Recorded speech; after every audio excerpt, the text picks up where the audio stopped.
বাংলাদেশের সর্বশেষ গুরুত্বপূর্ণ আপডেট সংবাদে আপনাকে স্বাগত। শুরুতেই সংবাদ শিরোনাম, পরে বিস্তারিত। শুরুতেই জানিয়ে দিব ভারত থেকে কোথায় যাচ্ছে শেখ হাসিনা, কোথায় আবাসন করবেন হাসিনা, দেশে ফিরবেন কবে, নাকি ভারতেই রাজনৈতিক আশ্রয় নিয়ে থেকে যাবেন। হাসিনাকে নিয়ে ঘুরে ফিরেই সামনে আসছে সব প্রশ্ন। এবার আগে গুঞ্জন ছড়া ইউরোপের বিভিন্ন দেশে রাজনৈতিক আশ্রয় চেয়ে ব্যর্থ হয়েছেন তিনি। শেখ হাসিনা এখন অন্তত 4টি দেশে যাওয়ার চেষ্টা করছেন: যুক্তরাজ্য, সংযুক্ত আরব আমিরাত, সৌদি আরব অথবা ফিনল্যান্ড। অস্ট্রিয়া ভিত্তিক ওয়েব পোর্টাল দ্য কনভারসেশনের প্রতিবেদনে এমনটাই বলা হয়েছে। এরপর জানিয়ে দিব 15 বছর পর জেনারেল মঈনের চাঞ্চল্যকর তথ্য। র্যাব মুভ করতে দিলে হতো না বিডিআর বিদ্রোহ। 2009 সালের 25শে ফেব্রুয়ারি রাজধানীর পিলখানায় বিডিআর বিদ্রোহে 57 জন সেনা কর্মকর্তা ছাড়াও 17 জন বেসামরিক নাগরিক নিহত হয়। ওই ঘটনার তদন্ত হলেও দীর্ঘ 15 বছরে উন্মোচিত হয়নি আসল রহস্য। ফলে ইতিমধ্যে হত্যাকাণ্ডের পুনঃতদন্ত দাবি করেছে নিহতদের স্বজনেরা। ওই ঘটনায় 15 বছর পর প্রথমবারের মতো প্রকাশ্যে এসেছে বিদ্রোহ শুরুর পর নেয়া তাৎক্ষণিক পদক্ষেপ। ব্রিগেড কমান্ডারের নেতৃত্বে 10 জন অফিসারের নেতৃত্বে 655 জন অফিসার সেদিন পরিস্থিতি নিয়ন্ত্রণে অভিযান পরিচালনা করেন, যার নাম দেওয়া হয়েছিল অপারেশন রেস্টোর অর্ডার। এবারে জানাবো হাসান মাহমুদের পালিয়ে যাওয়ার গুঞ্জন। আওয়ামী লীগ সরকারের পতনের পর গত 15 বছরের শাসন আমলের গুরুত্বপূর্ণ এবং আলোচিত এক নাম ডক্টর হাসান মাহমুদ। তিনি সর্বশেষ দলটির যুগ্ম সাধারণ সম্পাদকের দায়িত্বের পাশাপাশি হাসিনা সরকারের প্রভাবশালী মন্ত্রী ছিলেন। বিভিন্ন মন্ত্রণালয়ের প্রভাব খাটিয়ে দখল বেদখল, অনিয়ম, দুর্নীতির মাধ্যমে হাজার হাজার কোটি টাকা হাতিয়ে নেওয়ার অভিযোগ উঠেছে তার বিরুদ্ধে। নামে বেনামে রয়েছে সম্পদের পাহাড়। তবে শেখ হাসিনা পালিয়ে যাওয়ার পর হাসান মাহমুদ গ্রেপ্তারের গুঞ্জন উঠেছিল। এবার গুঞ্জন উঠেছে হাসান মাহমুদ বিদেশে পালিয়ে গেছে। এ বিষয়ে গুরুত্বপূর্ণ সংবাদ থাকবে। সম্পূর্ণ সংবাদটি জানতে ভিডিওটি না টেনে দেখতে থাকুন। জানিয়ে দিব প্রধান শিক্ষককে প্রকাশ্যে রাস্তায় জুতাপেটা করলেন বিএনপি নেতা। রাজধানীর মিরপুরে রশিদ মাস্টার নামে এক প্রধান শিক্ষককে প্রকাশ্যে জুতাপেটা করার অভিযোগ উঠেছে স্থানীয় এক বিএনপি নেতার বিরুদ্ধে। অভিযুক্তের নাম গোলাম মোস্তফা। তিনি পল্লবী থানা বিএনপির 2 নম্বর ওয়ার্ডের সভাপতি। এদিকে হাতুড়ি পেটা করে পদত্যাগপত্রে সই আওয়ামী লীগ নেতাকর্মীদের নামে মামলা। ফরিদপুরের সালতা থানায় কলেজের অধ্যক্ষ মোহাম্মদ ওবায়দুর রহমানকে হাতুড়ি পেটা করে পদত্যাগপত্রে সই নেওয়ার ঘটনায় স্থানীয় আওয়ামী লীগ নেতাকর্মীদের নামে মামলা করা হয়েছে। বৃহস্পতিবার 5ই সেপ্টেম্বর রাতে ভুক্তভোগী অধ্যক্ষ ওবায়দুর বাদী হয়ে সালতা থানায় মামলাটি দায়ের করেন। মামলার প্রধান আসামি করা হয়েছে কলেজের পাশের বাসিন্দা যদুনন্দী এলাকার প্রভাবশালী নেতা মোহাম্মদ কায়ুম মোল্লাকে। এছাড়াও স্থানীয় কামরুল গাজী, লালন, মনির এবং মিয়াসহ 9 জনকে আসামি করা হয়েছে। তবে এ মামলায় কোনো কলেজের শিক্ষার্থীকে আসামি করা হয়নি। এবং সর্বশেষ জানিয়ে দিব ভারতে 18 জন বাংলাদেশি গ্রেপ্তার। বেআইনিভাবে সীমান্ত পেরিয়ে বাংলাদেশ থেকে ভারতে প্রবেশের অভিযোগে 18 জন বাংলাদেশিকে গ্রেপ্তার করেছে ভারতীয় পুলিশ। একই সঙ্গে তাদের আশ্রয় দেওয়ার অভিযোগে 7 জন ভারতীয় নাগরিককেও গ্রেপ্তার করা হয়েছে।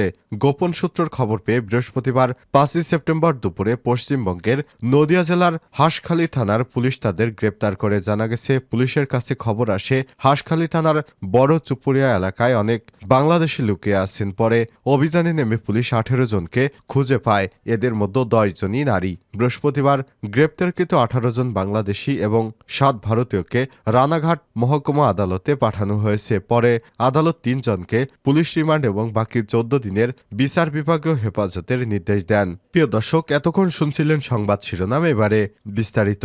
তবে তার আগে বন্ধুরা, অনুরোধ থাকবে সংবাদটিতে একটি লাইক দিন। এই চ্যানেলে আপনি নতুন হয়ে থাকলে আমাদের সংবাদটি দেখতে দেখতে চ্যানেলটি সাবস্ক্রাইব করে রাখুন। কমেন্ট করে আপনার মূল্যবান মতামত জানিয়ে দিন বন্ধুরা, আপনি বিশ্বের কোন দেশ থেকে বা বাংলাদেশের কোন স্থান থেকে আমাদের সংবাদটি দেখছেন এবং শুনছেন। এবারে বিস্তারিত। ভারত থেকে কোথায় যাচ্ছেন হাসিনা? শেখ হাসিনা এখন অন্তত 4টি দেশে যাওয়ার চেষ্টা করছেন। রাষ্ট্রগুলো হচ্ছে যুক্তরাজ্য, সংযুক্ত আরব আমিরাত, সৌদি আরব অথবা ফিনল্যান্ডে যাওয়ার চেষ্টা করছেন। অস্ট্রিয়ার ভিত্তিক ওয়েব পোর্টাল দ্য কনভারসেশন এক প্রতিবেদনে এমনটাই জানানো হয়েছে। এতে বলা হয়েছে, আগেও ছড়েছিল বিভিন্ন সংবাদ মাধ্যমে। সেই সময় যুক্তরাষ্ট্রে বসবাসরত শেখ হাসিনার ছেলে সজীব ওয়াজেদ জয় জানান তার মা আপাতত কোথাও যাচ্ছে না, কোথাও যাবার জন্য আবেদনও করেনি। নির্বাচনের তারিখ ঘোষণা হলে তিনি দেশে ফিরবেন বলেও জানান জয়। ওই প্রতিবেদনে উঠে এসেছে, ভারতে শেখ হাসিনাকে রাজনৈতিক আশ্রয় দিলে ফেরত পাঠানোর সমীকরণটা কেমন হবে। প্রতিবেদনে বলা হয়েছে, ভারত যদি শেখ হাসিনাকে রাজনৈতিক আশ্রয় প্রার্থীর মর্যাদা দেয়, সেক্ষেত্রে হাসিনাকে ফেরানো কঠিন হবে, কারণ কোনো রাজনৈতিক আশ্রয় প্রার্থীকে ফিরিয়ে দেওয়ার জন্য ভারতের কাছে বাধ্যবাধকতা থাকবে না। তবে ঢাকা দিল্লির মধ্যকার নতুন সম্পর্ক জোরদার করতে হাসিনা ইস্যু ভারতের জন্য অস্বস্তির কারণ হয়ে দাঁড়িয়েছে। এদিকে ভারতের শেখ হাসিনার অবস্থান নিয়ে নাখোশ বিএনপি, জামাত ইসলাম সহ শীর্ষ পর্যায়ের রাজনৈতিক দলগুলো। শুধু তাই নয়, বৈষম্যবিরোধী ছাত্র আন্দোলনের শীর্ষ নেতারাও হাসিনাকে বিচারের কাঠগড়ায় দাঁড় করানোর কথা বলেছেন। এখন পর্যন্ত শেখ হাসিনার বিরুদ্ধে শতাধিক মামলা দায়ের করা হয়েছে। একই সঙ্গে গণহত্যার অভিযোগে তদন্ত চলছে আন্তর্জাতিক অপরাধ ট্রাইব্যুনালে।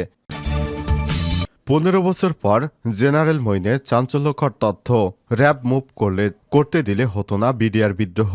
2009 সালের 25শে ফেব্রুয়ারি রাজধানীর পিলখানায় বিদ্রোহে 57 জন সেনা কর্মকর্তা ছাড়াও 17 জন বেসামরিক নাগরিক নিহত হন। এই ঘটনায় তদন্ত হলে দীর্ঘ 15 বছরে উন্মোচিত হয়নি আসল রহস্য। ফলে ইতিমধ্যেই হত্যাকাণ্ডের পুনঃতদন্ত দাবি করছেন নিহতদের স্বজনেরা। ওই ঘটনায় 15 বছর পর প্রথমবারের মতো প্রকাশ্যে এসেছে বিদ্রোহ শুরুর পর নেয়া তাৎক্ষণিক পদক্ষেপ।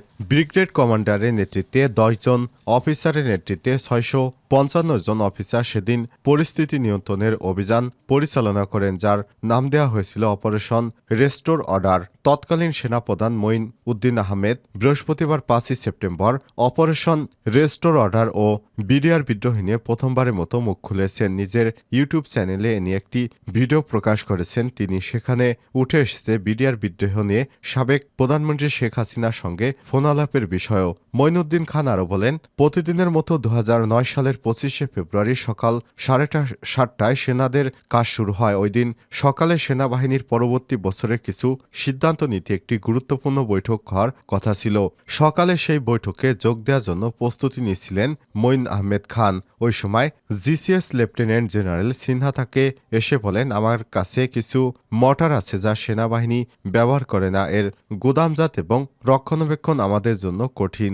বিডিআর এগুলো ব্যবহার করে, এগুলো তারা নিয়ে গেলে আমার উপকার হয়। পরে বিষয়টি নিয়ে বিডিআর ডিজি জেনারেল শাকিলের সঙ্গে কথা বলে তৎকালীন সেনাপ্রধান মঈন আহমেদ বলেন, ওই সময় বিডিআরের ডিজি মর্টারগুলো নিতে রাজি হন। তখন পর্যন্ত বিডিআর বিদ্রোহ নিয়ে কেউ কিছু জানতেন না। পরবর্তী মঈন আহমেদ আরও বলেন, সিজিএস লেফটেন্যান্ট জেনারেল সিনহা ওই বৈঠকে যোগ দেন। সেদিন সকাল 9টায় শুরু হওয়া ওই বৈঠকে সবাই ব্যস্ত ছিলেন। এর কিছুক্ষণের মধ্যেই Moeen Ahmed principal secretary colonel Firoz রুমে প্রবেশ করে তাকে বলেন, পিলখানায় গন্ডগোল হচ্ছে, আপনার দিকে নির্দেশনার প্রয়োজন। এই ঘটনা জানার পর কিছুক্ষণের মধ্যেই সাবেক প্রধানমন্ত্রীর সঙ্গে কথা বলার চেষ্টা করলে তাকে ফোনে ব্যস্ত পান মঈনুদ্দিন খান। এরপর সামরিক গোয়েন্দারা তৎকালীন এই সেনাপ্রধানকে বিডিআর বিদ্রোহের পরিস্থিতি জানালে তিনি ভয়াবহতার বিষয়টি আঁচ করতে পেরে সময় বাঁচাতে কারো নির্দেশ ছাড়াই তাৎক্ষণিক পদক্ষেপ হিসেবে একটি ব্রিগেডকে অপারেশনের জন্য প্রস্তুত হতে নির্দেশ দেন, যার নাম দেওয়া হয় অপারেশন রেস্টোর অর্ডার। এ সময় পিএসও এফডি জেনারেল মবিনকে অবহিত করা হয়। এদিকে সকাল 10টার দিকে বিডিআরের ডিজিকে ফোনে পান মঈনুল আহমেদ। ওই সময় তাকে বিডিআরের ডিজি জানান, দরবার চলাকালে 2 জন সশস্ত্র সৈনিক প্রবেশ করে একজন তার পেছনে দাঁড়ায়। এরপর বাইরে থেকে গুলির শব্দ শোনা যায়। গুলির শব্দ শোনার সঙ্গে সঙ্গে দরবার হলের ভেতরে থাকা সৈনিকেরা বাইরে বেরিয়ে যায়। ওই সময় ঘটনাগুলো পরিকল্পিত এবং পরিকল্পনা মাফিক চলছে বলেও নিজের ধারণার কথা মঈন আহমেদকে জানান বিডিআরের ডিজি। একই সময় বিডিআরের ডিজি তাদের ফেরত আনার জন্য সেক্টর কমান্ডার এবং ব্যাটালিয়ন কমান্ডারদের পাঠানোর কথা জানান। পরে মঈনুদ্দিন আহমেদ তাকে অপারেশনের কথা জানান। অন্যদিকে সকাল 9:54 দিকে সেনাবাহিনীর সাবেক প্রধানমন্ত্রীর সঙ্গে ফোনে যোগাযোগ করতে সক্ষম হন। তবে এরই মধ্যে বিডিআর বিদ্রোহ সম্পর্কে অনেক তথ্য পেয়ে গেছিলেন শেখ হাসিনা। ফোন আলাপে মঈনুদ্দিন আহমেদ তাকে অপারেশনের কথা জানালে সাবেক প্রধানমন্ত্রী জানতে চান, এই ব্রিগেডকে তৈরি করতে কতক্ষণ সময় লাগবে। পরে সময় জানিয়ে ব্রিগেডকে পিলখানায় পাঠানোর অনুমতি চাইলে শেখ হাসিনা অনুমতি দেন। এরপর ব্রিগেড কমান্ডারের নেতৃত্বে 10 জন অফিসার এবং 650 জন অফিসার নিয়ে 46 ব্রিগেড 1 ঘন্টার মধ্যে যাত্রা শুরু করে। তবে বিদ্রোহীরা বিডিআর গেটগুলোর সামনে আক্রমণ প্রতিহত করতে রকেট লঞ্চার, মর্টার, অন্যান্য অস্ত্র মোতায়েন করে। পরবর্তীতে বেলা 11টায় 46 ব্রিগেডের প্রথম গাড়িটি মেইন গেটের কাছাকাছি পৌঁছলে একটি পিকআপ লক্ষ্য করে রকেট হামলা চালায় বিদ্রোহীরা। এতে ঘটনাস্থলেই চালকের মৃত্যু হয়। লেফটেন্যান্ট কর্নেল শামশেরের ধারণা অনুযায়ী সকাল 10:30 থেকে 11টার মধ্যেই DDG colonel Anis, colonel Kaiser সহ অনেক অফিসারকে গুলি করে হত্যা করা হয়। হাসান মাহমুদের পালিয়ে যাওয়ার গুঞ্জন। আওয়ামী লীগ সরকার গত 15 বছরের শাসনামলে গুরুত্বপূর্ণ এবং আলোচিত এক নাম ডক্টর হাসান মাহমুদ। তিনি সর্বশেষ দলটির যুগ্ম সাধারণ সম্পাদকের পাশাপাশি হাসিনা সরকারের প্রভাবশালী মন্ত্রী ছিলেন। বিভিন্ন মন্ত্রণালয়ের প্রভাব খাটিয়ে দখল বেদখল অনিয়ম দুর্নীতির মাধ্যমে শত শত কোটি টাকা হাতিয়ে নেওয়ার অভিযোগ আছে তার বিরুদ্ধে।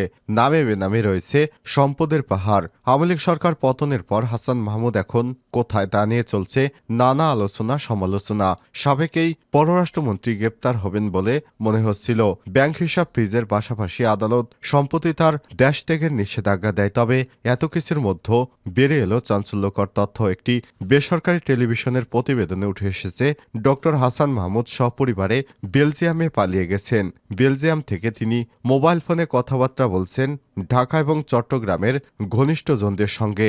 গত 6 আগস্ট ঢাকার শাহজালাল আন্তর্জাতিক বিমানবন্দরে আটক সাবেক জুনাইদ আহমেদ পলক এবং হাসান মাহমুদকে গ্রেপ্তার বলে গুঞ্জন ছড়িয়ে পড়ে। পরে পলককে গ্রেপ্তার দেখানো হলেও হাসান মাহমুদ ছিলেন নিখোঁজ।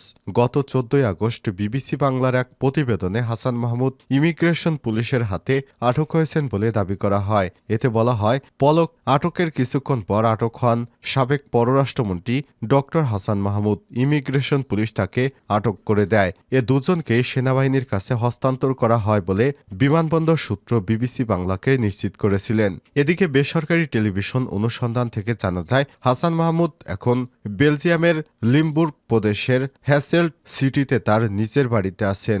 সঙ্গে আছেন তার একমাত্র ছেলে আর স্ত্রী নুরান ফাতেমা। টেলিভিশন প্রতিবেদনে বলা হয়েছে, ডক্টর হাসান মাহমুদ ঢাকা থেকে সরাসরি বেলজিয়ামে যাননি। এমিরেটস ফ্লাইটে তিনি দুবাই হয়ে প্রথমে জার্মানির ডসেলড্রপ বিমানবন্দরে যান। গত 26 আগস্ট বিকাল 3:45টায় সেখান থেকে সড়কপথে গাড়ি চালিয়ে তাকে বেলজিয়ামের গাড়িতে পৌঁছে দেন জার্মান শাখা আওয়ামী লীগের সাধারণ সম্পাদক মোবারক আলী ভূঁইয়া বকুল। মোবারক আলী ভূঁইয়া বকুল গণমাধ্যমকে বলেন, তিনি এইখানে আছেন এবং সেভ আছেন, এইটুকু আর কি।